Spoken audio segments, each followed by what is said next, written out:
ইসলামী ব্যাংকের নতুন চেয়ারম্যান ও বর্তমান পরিচালনা পর্ষদ ভেঙে দেওয়ার দাবিতে দ্বিতীয় দিনের মতো প্রতিবাদ কর্মসূচি পালন করছেন সচেতন গ্রাহক ফোরাম।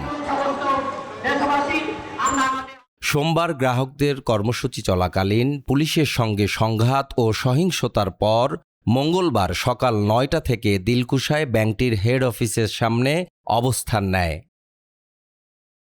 মানববন্ধন কর্মসূচি থেকে গ্রাহক ফোরামের নেতা ও কর্মীরা বাংলাদেশ ব্যাংকের নতুন চেয়ারম্যান নিয়োগদানের সিদ্ধান্ত অবিলম্বে বাতিল করে নতুন করে চেয়ারম্যান ও এমডি নিয়োগের দাবি করেন।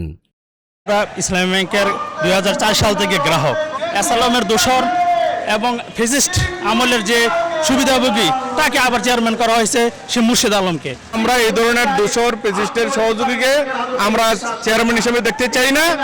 আমরা একজন সৎযোগ্য ভালো লোককে, যে ইসলামী ব্যাংকের আগের পুনরায় যে ভাবমূর্তি ছিল সেটা ফিরিয়ে আনতে পারে এমন একজনকে চেয়ারম্যান করা হোক। দাবি একটাই যে আমরা ফেসিস্টের দোসর, এসালামের দোসর খুরশেদ আলমকে আমরা চেয়ারম্যান হিসেবে আমরা বরদাস্ত করতে চাই না। আমার সরকারের কাছে এটাই চাওয়া যে বাবা তোমরা টাকাগুলো তসরুপ করো না, এটা জনগণের টাকা। গ্রাহকরা বলেন, দক্ষিণ এশিয়ার সর্ববৃহৎ ইসলামী ব্যাংকটিকে হাসিনা সরকার এস আলমের মাধ্যমে ধ্বংসের দ্বারপ্রান্তে নিয়ে গিয়েছিল। নতুন করে এই প্রতিষ্ঠান নিয়ে কোনো ধরনের চক্রান্ত মেনে নেওয়া হবে না বলেও হুঁশিয়ারি দেন তারা। যতদিন পর্যন্ত আমাদের ইসলামী ব্যাংক এস আলমের দোষরদেরকে বহিষ্কার না করা হবে ততদিন পর্যন্ত আমাদের এই দাবি অনুসারে আমরা যে মানববন্ধন আমাদের চলবে। ইসলামী ব্যাংক তারল্য সংকটে ভুগতেছে।